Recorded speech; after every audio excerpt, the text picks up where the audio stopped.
से कहब अपन दिलवा के बतिया, तोहरे बिना राजा धड़के मोर छतिया।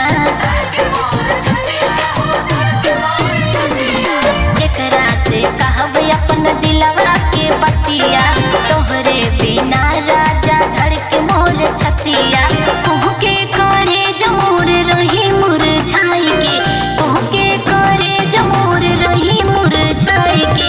अक जाया राजा टिकटवा कटाई के।